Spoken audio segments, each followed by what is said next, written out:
esta utilidad. A ver, ¿alcanza para pagar la cuota de amortización más los intereses? No, para los intereses nada más. Bueno, le vamos a dar 3 años de gracia, paga intereses nomás. Pero el cuarto año, la disponibilidad que queda entre los usos y las fuentes de fondo, ¿le deja para pagar la cuota? Y no da. Entonces, ¿cómo quiere que le dé el crédito? Si a priori yo ya sé que usted no me lo va a poder devolver. Mire, sea sensato, señor, plantee otro proyecto, porque este dentro de 3 años lo voy a tener a usted pidiéndome un refinanciamiento. Va a tener una deuda que no puede pagar. Y después se va a enojar. Va a decir que la banca es irresponsable. ¿Está claro? Este es el problema. Entonces, resuelto el financiamiento, en el financiamiento que vamos a poner, que hacemos una sociedad anónima, que ponemos el 50% del capital y que el otro me lo va a dar el BANADE, el BIT. Macanudo. Y entonces vamos al BANADE o al BIT a pedir esa plata. ¿Y qué puede ocurrir? Que la den, que no la den, o que nos digan, bueno, hay que retocar aquí y retocar acá. Por eso el proyecto se hace en 2 etapas. La primera etapa es para ir al organismo de crédito a pedir la plata. Por eso se llama a esos proyectos, a esta primera parte, proyecto de preinversión. Con ese presentamos la carpeta y pedimos el recurso. Lo que ustedes harían si salen alguna vez los famosos créditos italianos. Hay que ir con un proyecto de preinversión. Pero nos quedamos quietitos, no ponemos ni un ladrillo. Si los italianos les gusta y nos dicen, sí, acá está el acuerdo, ya, firmamos. Entonces ahora rehacemos a fondo el proyecto. Lo limpiamos bien, lo mejoramos, pero tenemos ya la preinversión asegurada. ¿Entienden cómo es la cosa? Pero puede ocurrir que no, que nos diga los italianos, no va esto, vaya al BIT. Vamos al BIT, el BIT dice, sí, le voy a dar la mitad. Entonces venimos y hacemos un proyecto nuevo con la mitad de tamaño de inversión. O le voy a dar el doble, esto es chico, háganlo más grande. ¿Entienden por qué entonces el financiamiento está condicionando la elaboración final del proyecto? Fíjense que una vez que al nivel de preinversión, si no conseguimos la preinversión, el proyecto se hunde, no se realiza. La peatonal de Bahía Blanca, ¿no es cierto? ¿Vieron? El proyecto Huáscate, porque ahora la municipalidad de Bahía Blanca, ¿qué descubre? Tiene todo el proyecto hecho. ¿Qué descubre? No tiene fondos ni nadie. Qué lástima, ¿no? ¿Cuánto proyecto? A lo mejor hubiera convenido un proyecto de preinversión más simple y asegurada la preinversión, después llamo a los arquitectos y afino el lápiz. No, primero la idea técnica. Y no es así. Primero la preinversión. Pero una vez que se tiene el financiamiento asegurado, ahora ya no se descarta ningún proyecto. Lo que se le fija es prioridad.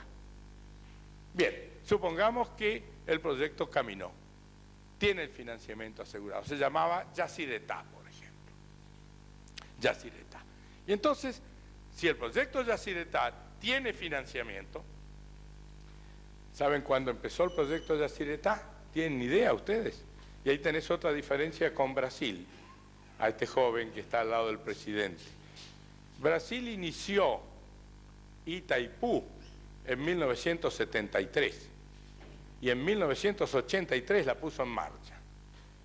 Argentina tiene la mitad de Yacyretá hecha, pero el acuerdo de Yacyretá se firmó en Washington, en la Unión Panamericana, entre Paraguay y Argentina en 1926. Tiene exactamente en este momento 63 años. Con suerte, en 1992, esto es un poco, esto es un poco la efectividad. ¿Cuántos gobiernos ha habido de 1926 acá? Agarramos de Alvear, Hipólito Yrigoyen y les ahorro toda la historia posterior. Los brasileños en 10 años hicieron una represa de 12.600.000 kilowatts contra los 4.650.000 de Yacyretá. Son 3 veces el proyecto Yacyretá en 8 años. Entonces, lo que hay que fundar ahora es un ente que lleve adelante el proyecto. Fíjense, recién cuando se tiene asegurada el financiamiento, recién se piensa en crear la entidad ejecutora del proyecto. Si es la actividad privada, una sociedad anónima o cualquier tipo, ¿no es cierto? Una sociedad legal privada. Y si es el Estado, tendrá que formar una sociedad del Estado como es Omisa o cualquiera otra. En el caso de Yacyretá, todavía más grave, hubo que fundar un ente binacional. Al modelo de Itaipú se hizo el EBI, el ente binacional Yacyretá, que es un acuerdo entre el gobierno paraguayo y el gobierno argentino. En el caso del Chocón, después que se consiguió el financiamiento del Banco Mundial, durante el gobierno de Ilia se crea Hidronor, Hidroeléctrica Nor-Patagónica, la empresa que va a llevar adelante el proyecto. En el caso de Alvar se crea después de la licitación internacional. Entonces, puede ocurrir, fíjense, que el proyecto se manque, aún teniendo el ente fundado. Que me perdone el actual gobernador de Río Negro, pero Álcalis de la Patagonia estaba fundado para hacer la planta de soda Solvay en San Antonio del Oeste. Ahora dicen que la están construyendo, pero pasó 20 años hibernado al PAT, con todo su directorio y todo lo demás. Les voy a dar otro detalle. Durante el gobierno del proceso se hizo una empresa que en Bahía Blanca tenía un piso entero con telex y 6 teléfonos, gerentes y empleados, para hacer la tercera gran siderurgia nacional. Se llamaba Sidinsa, Sociedad Anónima, estaba el ente, y de la siderurgia ni siquiera se tuvo el proyecto. No tuvo nunca preinversión, no consiguieron los 3.000 millones de dólares. Pero habían formado el ente. ¿Para qué formaron el ente si no se había conseguido el financiamiento? Una vez que se hace el ente hace el proyecto ejecutivo. Es decir, ahora toma el proyecto económico y ahora hace el proyecto ejecutivo, que es el proyecto que manejan los ingenieros con la empresa constructora. Es decir, se llama a Techín o a Maquis o al constructor del pueblo.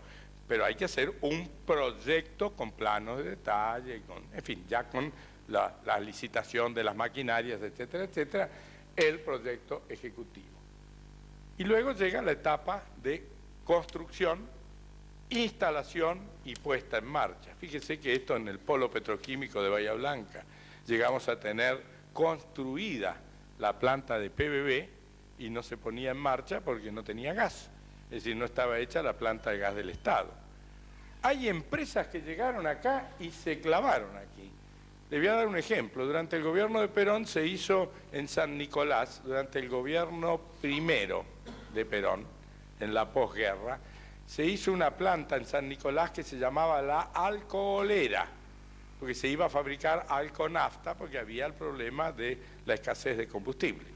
Pero Perón creía que iba a haber una tercera contienda mundial. No hubo la tercera contienda mundial, nosotros tuvimos nafta, Frondizi hizo la batalla del petróleo y entonces la alcoholera no funcionó nunca. Fue disuelta por Martínez de Oz y rematadas sus instalaciones, totalmente terminadas. Pero si quieren algo más simple, cuando vayan a Mar del Plata, si van desde Necochea a Mar del Plata, al llegar, antes del Gaucho, está el Serenil, ¿vieron? El centro de rehabilitación del lisiado. Enfrente del Serenil, detrás de una arboleda, se ve salir una torre. Esa torre es una alcoholera hecha por los buenos agricultores de Balcarce, los paperos. Un día los embalaron para hacer una fábrica de alcohol de remolacha. La pusieron totalmente, funcionó 6 horas. Le sacaron el transformador de voltaje, DEVA, se llevó el transformador y no funcionó nunca más. Un día a mí me llamaron para verla, el presidente del directorio llevaba 2 años sin funcionar. Miré la planta y dije, mire, yo no soy el hombre para resolver esto, usted es ingeniero. Digo, sí, pero este no es un problema de ingeniería. Me dice, bueno, es un problema de economía. Dice, usted es economista. Digo, yo no sirvo para esto.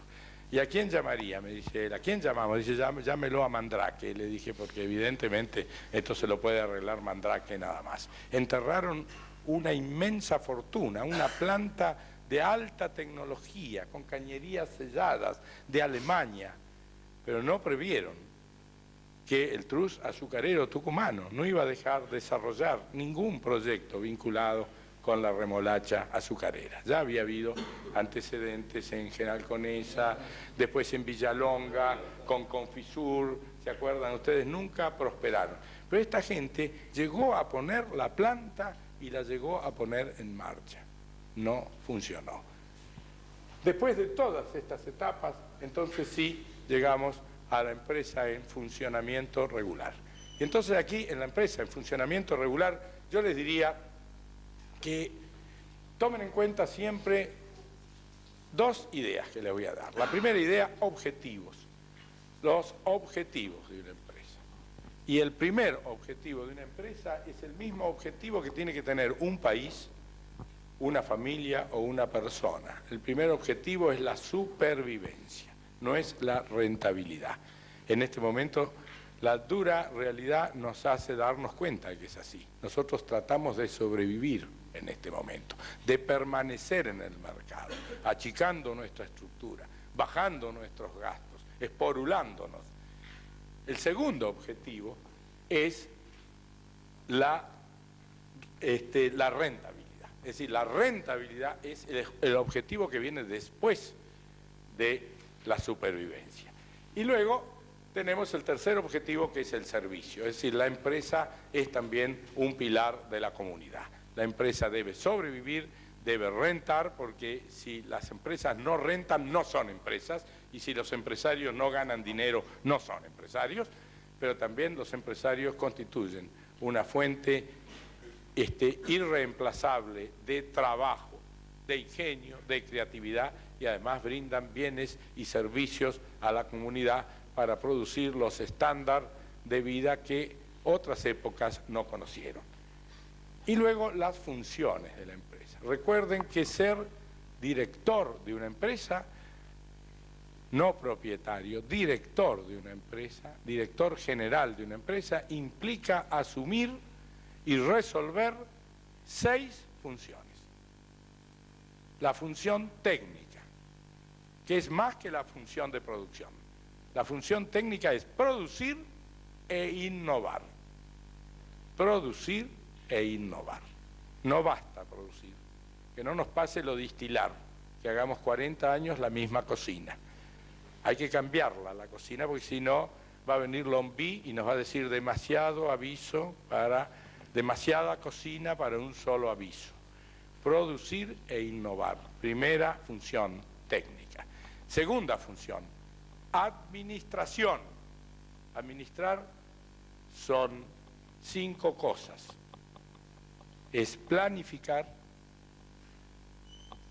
es organizar, es motivar. Antes se decía mandar, ahora el látigo no va. Es motivar. Ahora funciona la zanahoria, que es mucho más inteligente, ¿no es cierto? Motivar, coordinar y controlar. Eso es administrar. El empresario no tiene que ejecutar el director. Tiene que planificar lo que hay que hacer, tiene que decir quién lo va a hacer y cómo lo va a hacer, eso es organizar. Después tiene que motivar a la gente para que lo haga, tratando de que la gente que trabaja dentro de la empresa, al mismo tiempo que se logra el objetivo de la empresa, se logre también para él sus propios objetivos de realización como persona. Después tiene que coordinar y tiene que controlar. Por favor, no se olviden de controlar. Sin control no hay administración. Esa es la segunda función. La tercera es la función comercial, que significa vender lo que fabrico, pero también comprar lo que necesito. Algunas veces creemos que la función comercial es vender nada más. No, es vender, pero es también comprar, abastecerse bien. La cuarta función es la contabilidad. La quinta es la financiera. La contabilidad tendríamos un camión para hablar de la contabilidad, sobre todo de la inutilidad actual de la contabilidad. Y la necesidad de tener contabilidades gerenciales actualizadas y no contabilidades para pagar impuestos o para no pagar impuestos. El otro día me contaban un cuento buenísimo, si hay algún contador que no se enoje conmigo. Dice que viene una serie de señores y le preguntan parece un cuento del gallego, ¿no? Le preguntan a un ingeniero, dice, ¿cuánto es 2 más 2? El ingeniero saca la regla y dice, 2 más 2, 4. Le preguntan a un físico atómico, ¿cuánto es 2 más 2? Físico atómico empieza a pensar y dice, bueno, es un número bastante duro de determinar por las pequeñas partículas, pero podría estar entre 3 y 5. Le preguntan a un filósofo, dice, ¿cuánto es 2 más 2? Dice, el hombre nunca va a llegar al conocimiento porque es una ficción. Le preguntan a un contador, ¿cuánto es 2 más 2? Dice, ¿qué número quiere que ponga? Bueno. Se llama dibujar cifras, ¿no? Ahora nosotros usamos con toda liberalidad el término dibujar. Bueno, la contabilidad gerencial no es para dibujarla. En este momento hay que tener la contabilidad al lado, pegada, al minuto, con información cierta, en una economía alocada. La función financiera, hay que manejar los capitales. Bueno, ¿para qué les voy a hablar? Es el elemento más importante del costo. Y la función seguridad, que es la seguridad de las personas y de las cosas, que se descuida también normalmente. Termino. Para que lleguemos a tener muchas de estas empresas funcionando, hay que pasar todos estos filtros. Es decir, hay que generar muchas ideas porque en este filtro se van a quedar muchísimas. Entonces, si una comunidad tiene pocas ideas, va a seguir poniendo heladerías, muchas heladerías, va a seguir poniendo boutiques, va a seguir poniendo pádel. Hay 160 canchas de pádel en Bahía Blanca y 18 estadios de básquet cubiertos. Fíjense qué racionalidad de la inversión, qué inteligente inversión, ¿no es cierto? Entonces, si esto ocurre, si la comunidad genera pocas ideas, espontáneamente, entonces hay que hacerle generar ideas. Hay mecanismos para que generen ideas. Entonces, un mecanismo anterior que le da ideas a la comunidad se llama el listado de ideas técnicas. Este listado de ideas técnicas se hace de la siguiente forma, muy brevemente. Existe una clasificación internacional industrial uniforme de las actividades económicas, se llama la CIU, Clasificación Internacional Industrial Uniforme de las Actividades Económicas, publicada por las Naciones Unidas en una convención de 75 países. Se han listado 10.000 ideas, desde la 0000 a la 9999. Están codificadas. El primer número, el de adelante, el 0 es la agricultura, el 1 la ganadería, el 2 la minería, el 3 la industria, el 4 la construcción, el 5 los servicios, etc. ¿Estamos? Entonces, si el 0 es la agricultura, a lo mejor el 00 son cereales, y el 000 es trigo, y el 0000 es trigo pan, no sé si me explico, y el 0001 es trigo candial, y así sucesivamente. En esta extensión decimal hay grupos y familias que no se llenan. Entonces se hace una comisión de expertos locales que deben conocer bien la localidad, obviamente, y estos se toman la CIU y empiezan a tachar. Es por eliminación.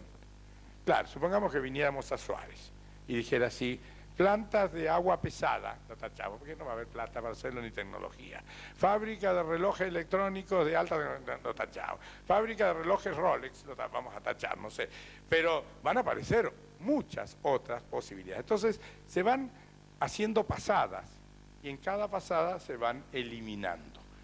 Claro, en la primera pasada es fácil, en la segunda ya no tanto. En la tercera, como son sectoriales, se invita a expertos. El día que tratamos agricultura, invitaremos a mi alumno Echegaray, como ingeniero agrónomo, invitaremos a algunos productores que conozcan muy a fondo, invitaremos a la gente, a Pedrito Tenti, en fin, cuando hagamos industria, invitaremos a la gente de la industria.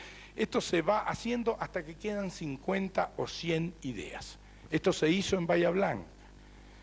cuando se creó la política de los polos alternativos en la provincia de Buenos Aires, durante el economato de Dañino Pastore, siendo gobernador el general Imaz, se contrató a través del Instituto de Investigación Económico-Financiera de la CGE, un cuerpo técnico que tuve el honor de presidir, y trabajamos durante 90 días y le entregamos 50 ideas técnicas a la comunidad. ¿A quién? Y se la vamos a llevar a la Cámara de Comerciantes, se la vamos a llevar al Centro de Ingenieros, al Colegio de Graduados de Contadores, a los técnicos, al Colegio de Arquitectos, a la sociedad rural, es decir, a la gente, a las instituciones intermedias de la comunidad, para que vean que existen otras posibilidades, además de ver si nos conviene poner una cancha más de pádel. Ahora, para poder hacer esto, es evidente que nosotros tenemos que conocer las potencialidades básicas de la región. Esto, entonces, exige el conocimiento detallado de las potencialidades económicas de la región. Es el análisis global de situación. Esto lo tiene que hacer el gobierno. Y esto lo hizo el Ministerio de Economía y lo sigue haciendo. En todas las provincias, más o menos bien organizadas, existe una Secretaría de Desarrollo de la cual el modelo es Neuquén. El COPADES de Neuquén, que creó el actual gobernador Pedro Salvatori hace 30 años, tiene relevada absolutamente todas las posibilidades de la provincia y tiene el centro de documentación más importante en materia económica que conozco en provincia alguna del país. Además, las propias provincias también tienen una consultora institucionalizada, que es el Consejo Federal de Inversiones, que se creó para eso. Fíjense, Consejo Federal de Inversiones, para saber dónde vamos a poner el capital. Entonces, este análisis que la provincia tendría que estar ayudándonos, suministrándonos en cada uno de los partidos.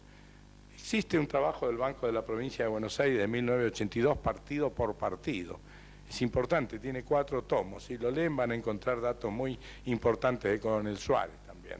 Entonces, estos datos sirven de telón para que el comité que analice la CIU pueda hacer una generación de ideas técnicas que alimente la imaginación, la creatividad y los deseos de crecer de la propia comunidad. Bueno, esto era un minuto más y termino. Lo que quería decirles, no sé cuánto me ha llevado, 50 minutos. Yo vuelvo a insistir que todos ustedes piensen con seriedad en esta metodología. Aún en los muy pequeños proyectos, normalmente es mucho más útil gastar un poco de tiempo antes de empezar a construir cosas, que construirlas y después pensar qué hacemos con ellas, cómo la pagamos, nos sirven, qué retorno nos da. Realmente, en un país opulento, en un país donde sobrara el capital, todavía sería objetable pensar si se pueden hacer las cosas a la marchanta. En un país donde el capital es escaso, es el factor clave. Nosotros vivimos agobiados por los intereses financieros. No podemos pagar nuestras deudas, ni las nuestras, ni las de nuestras empresas, ni la de nuestro municipio, ni la de nuestra provincia, ni la de nuestro país. Y sin embargo, no optimizamos el uso del recurso escaso de capital. No mandemos a los chicos a estudiar ingeniería, no mandemos a los chicos a estudiar economía. ¿Para qué? Si después nosotros, románticamente, vamos a invertir en aquello que nos parece que puede ser útil, en aquello que hace nuestro vecino, en aquello que a lo mejor tiene una muy baja rentabilidad social. Yo les sugiero que hoy, cuando vengan los señores de Taipei, yo he estado en Taipei, le preguntemos cuántas canchas de pádel hay en Taipei, cuántos Mar del Plata hemos hecho nosotros, cuánto vale Mar del Plata, cuál es el poder de riqueza que crea Mar del Plata. Fíjense que hasta Estados Unidos no tiene una ciudad, Miami no es. Nosotros hace un año estuvimos en Estados Unidos recorriendo la costa californiana. En la costa californiana, en pleno mes de julio, de lunes a viernes, no hay gente bañándose.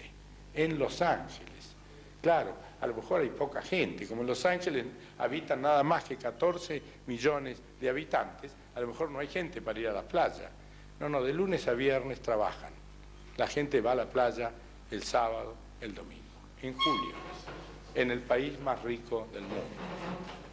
Entonces, el mensaje que yo les quería traer hoy es optimizar técnicamente, con inteligencia, el uso de nuestros recursos y volver a reafirmar con alegría que la salida que espera nuestro país va a venir decididamente del trabajo de nuestras empresas, del esfuerzo de nuestras empresas y del talento con que las manejemos.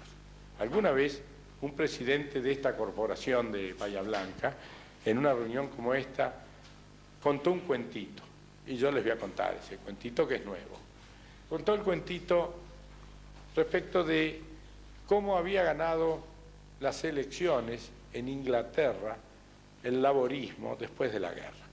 Ustedes saben que los ingleses, que tienen una sabiduría milenaria y un patriotismo acendrado, se agrandan en las malas. Bueno, parece que este señor Hitler los puso en una muy mala, en una malísima, y entonces el Partido Laborista y el Partido Conservador se pusieron de acuerdo, lo echaron a Neville Chamberlain, que era el que había firmado el Pacto de Múnich con Hitler, y hicieron un pacto político. Es decir, dijeron, mientras dura la guerra, no hay más elecciones. Va a ser presidente, va a ser primer ministro Churchill como conservador y va a ser viceprimer ministro Clement Attlee como laborista. Y no hay elecciones, hasta al terminar la guerra. 6 años después termina la guerra, gana Inglaterra, Churchill es el héroe nacional y se llama elecciones. Y en las elecciones, oh sorpresa, el pueblo inglés vota a Clement Attlee, gana el laborismo y Churchill se va a la casa. ¿Cómo gana el laborismo esa elección?